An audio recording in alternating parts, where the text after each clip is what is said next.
Jai Jai Shri Radheshyam. Welcome back. Is the priest class the doom of spirituality? This is an interesting question that we will see through a video that from the same channel of the previous video of the Hare Krishna monk versus Islam. This monk is speaking on a radio show or TV show or something like this. Let's hear what he have to say on the question, because it's an interesting question that I want to speak about. We've spoken about charismatic people in commerce who sell a particular idea of breaking the sound barrier of achievement in the commercial world. We've spoken about political, charismatic individuals who prey on the fears of people socially and economically. But there is the class of those who wear long dresses, of those who have liturgies, of those who recite commandments,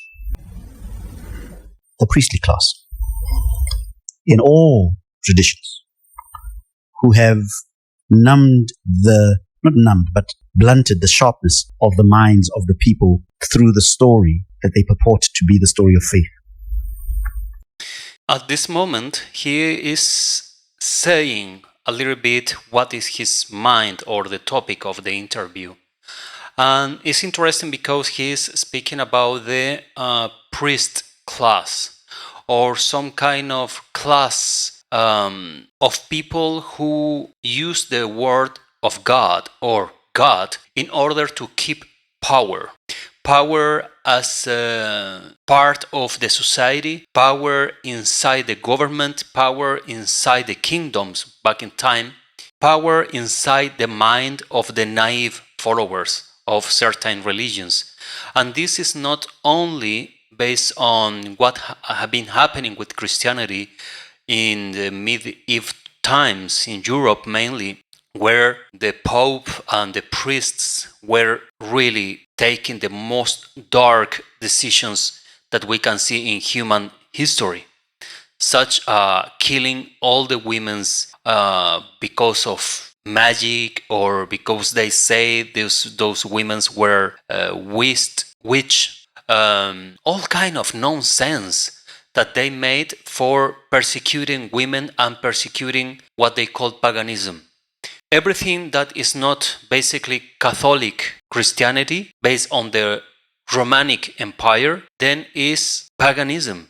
So Islam is paganism, Hinduism is paganism, Buddhism is paganism, and of course the ancient traditions of the natives, the aborigines of the planet. All of that is called paganism, and anyone who was a pagan was sent to death.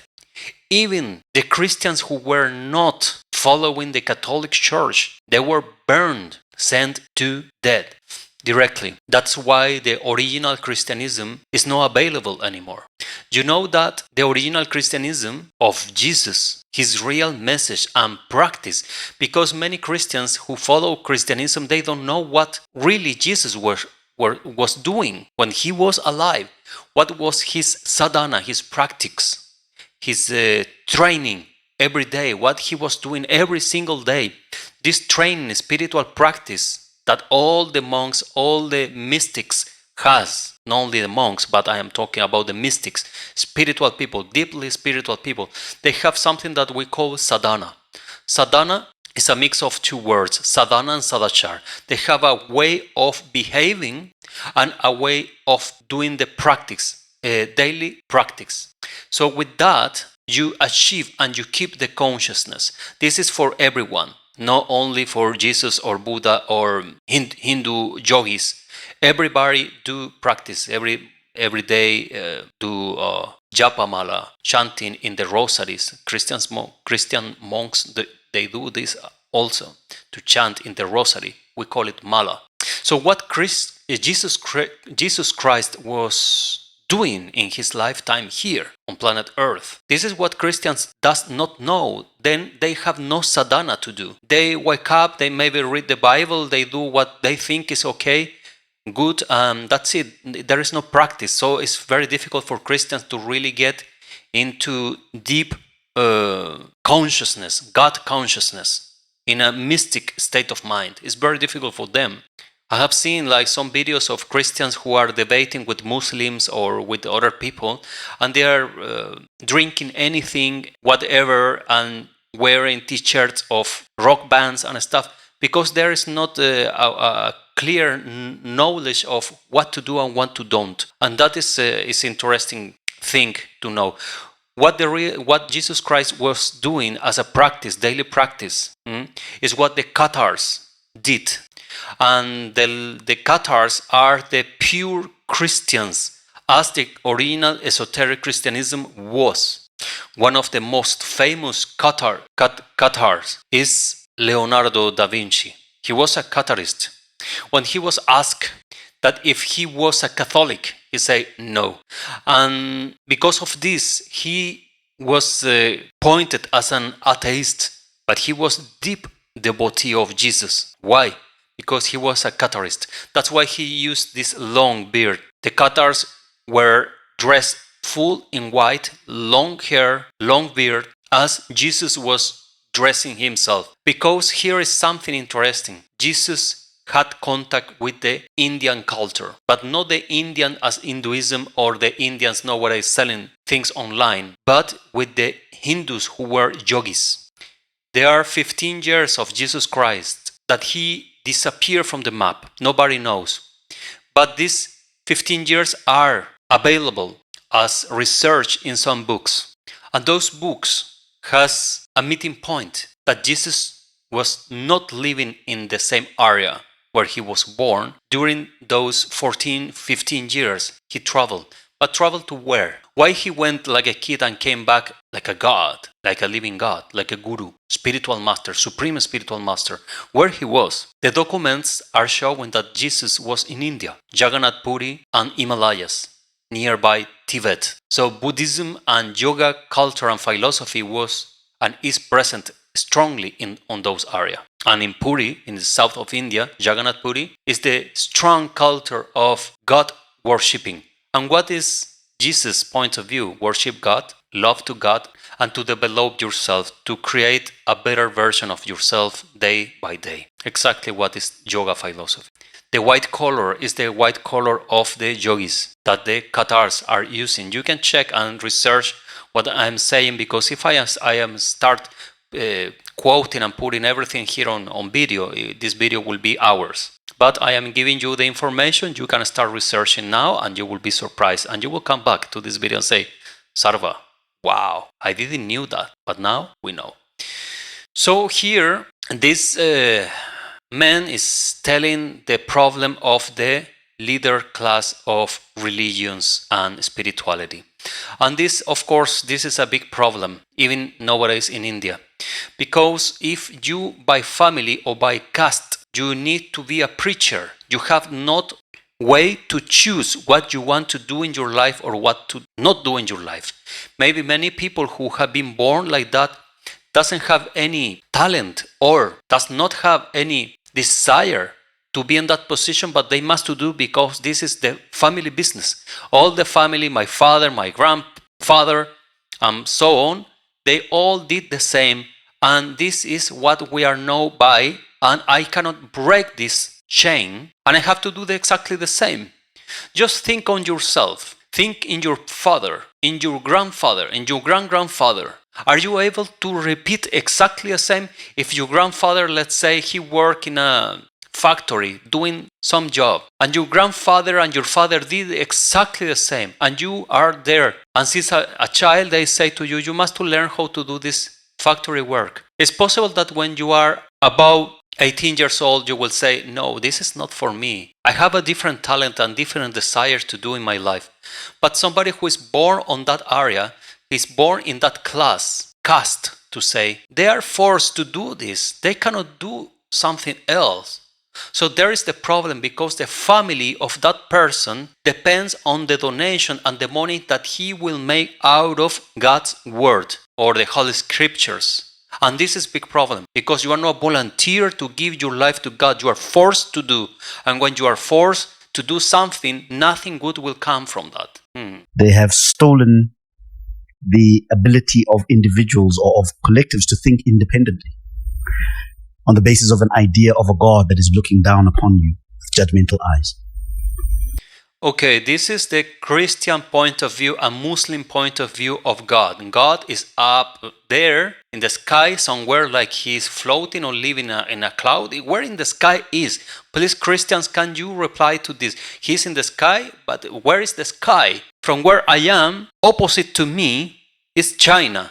And the sky for them will be where are my feet, that direction. And my skies upper me are to the side of the feet of Chinese people, to the other side of the planet, if this planet is around a globe. So it's not that somebody is there in a cloud or in a UFO looking down and saying, you are doing good, you are doing bad, you are doing good, you are doing bad. To the bad ones, I will punish, to the good ones, I will send bread. This is a cartoonish idea of God. God has nothing to do with punishment. That is called karma, and it's a law that works only on material world. In material world, there are some laws. Day, night, you cannot stop it. Karma, you cannot stop it. But it's not God who is punishing no one, because God is love, no a punisher. What of them?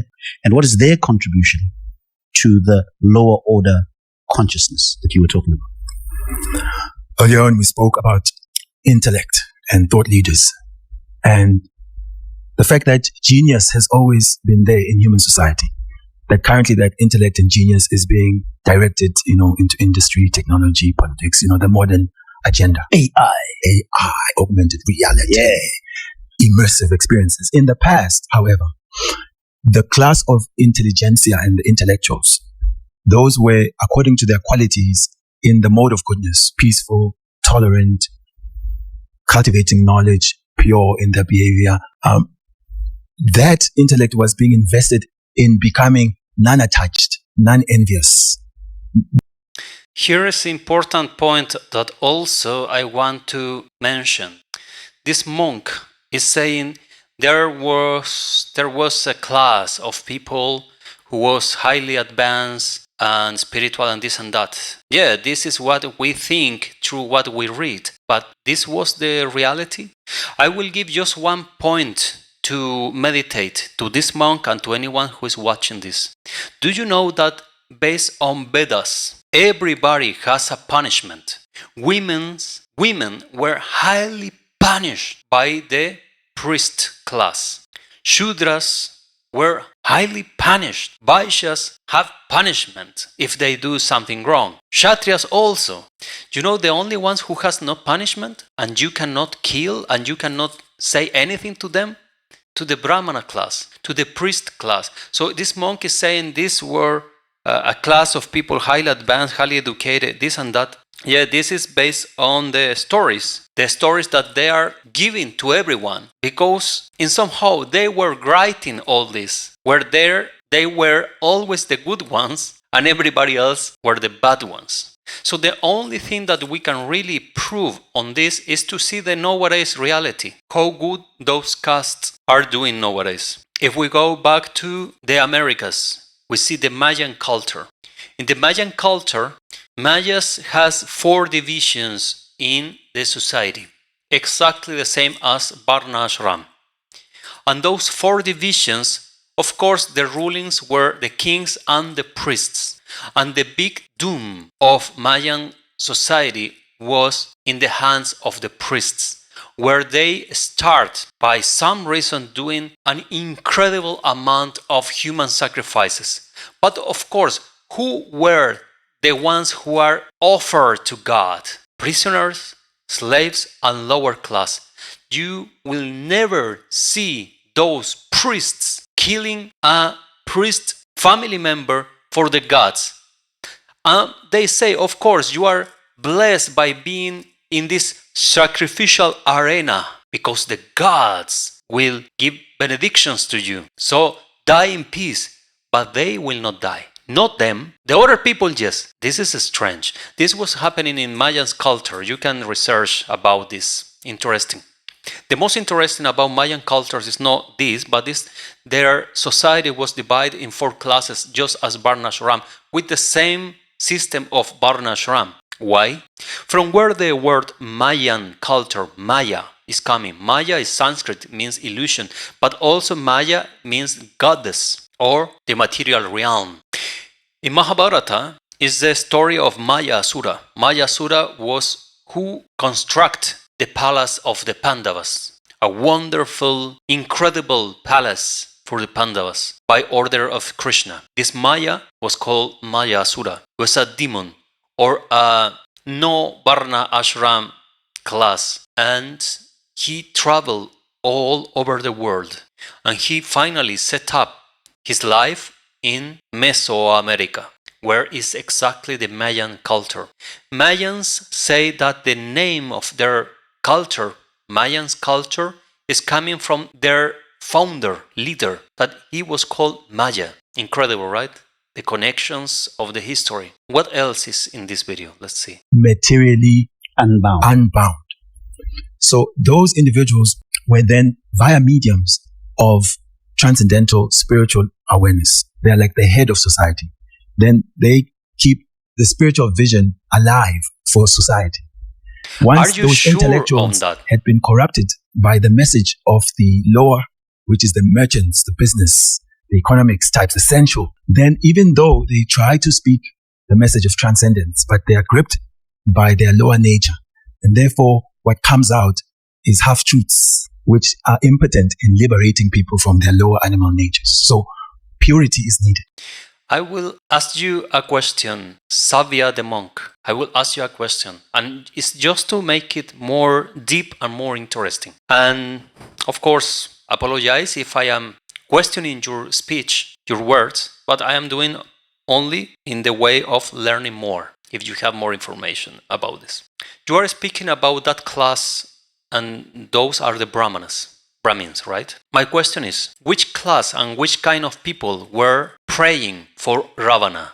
Who were conducting the Vedic sacrifices for Ravana? Who were conducting the Vedic sacrifices and chanting prayers to the king Kamsa? So the answer to this is very simple, and I will not say because it's evident. So we have to make a difference between what is fact and what's supposed to be like. Of course, the more advanced part of the society should take responsibility of the society, to guide the society. The highly spiritual beings should be conducting society. But in my opinion, this was not happening. You know why? Because we blame Kali Yuga for the degradation of society, of the planet, right? Kali Yuga, Kali Yuga, Kali Yuga, the age of darkness, liars, cheaters, and hypocrisy. But if this will be only in Kali Yuga, tell me why Kamsa was on the Yuga that Krishna appeared. That is not Kali Yuga. Because it was almost Kali Yuga? Okay, but now tell me, and I do this question, I open this question to everyone. You can reply if you are watching. In which era was Hiranyakashipu? So this is not a problem of Kali Yuga. It's a problem of people, humankind. It's a problem of people who think they are goddess, not goddess, that they are highly developed, that they are spiritually advanced just by birth, just because they born in a family of priests. This is not true. I don't believe that. And the reality shows that it is not true. I can say many things because I have been seeing so many things, but I will not expose that here on YouTube. But I am sure of my words that it's not by birth anymore, at least in Kali Yuga it's not. As my examples, Kamsa, Ravana, Satya Yuga, Vapara Yuga, Tetra Yuga, I am sure that this had never been by birth. Where you are born proves absolutely nothing. What you do is what proves what you are. If you are a Brahmana, your word is sacred. What you say, you do, and what you do is what you teach. You never teach something that you are not doing yourself. And I have seen many people who speak and do different. This is unacceptable. And those people have been from this class that this monk is telling. So, no, I don't believe that. This is the ideal, of course, is the ideal, but this is not based on fact. We cannot tell stories like this, like fantasy stories, because people who has a little bit of knowledge and studies, they will see that this is not true. You can convince with that speech to ignorant people. But when somebody has been doing research and studies and have been in situ, in the place, seeing what is going on, there is not true. And the standards of purity, people don't like to hear them. But I give, for example, one standard of purity is no gambling, no intoxication, no illicit sex, no meat eating, fish or eggs. These were ways to tap into a higher frequency of consciousness where the chains of materiality are cut. Anyone?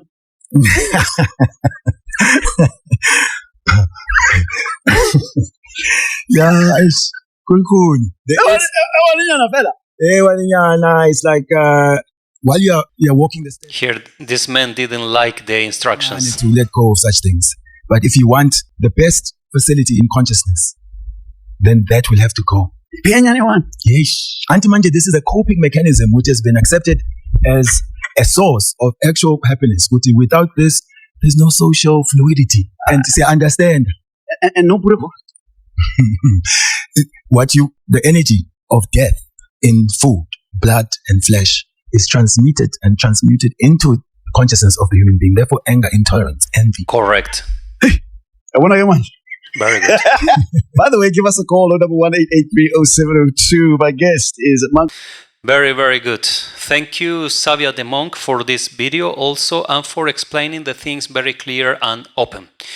In this way, I applaud, yes, the strong that you have for saying, yes, to not intoxication, not meat eating, no gambling, this and that, the fourth principle of life of a Vaishnava, that exactly like that, by the way, exactly like that, like from 4 principles, you don't find exactly this in Shastra. In Hari Bhakti Vilas, where are the Sadachar, the principles of Vaishnavism, you find so much more things. And I will share some of them here on screen. Okay, this text is in Spanish because this is my mother tongue and I am teaching Gaudiya philosophy in Spanish mainly.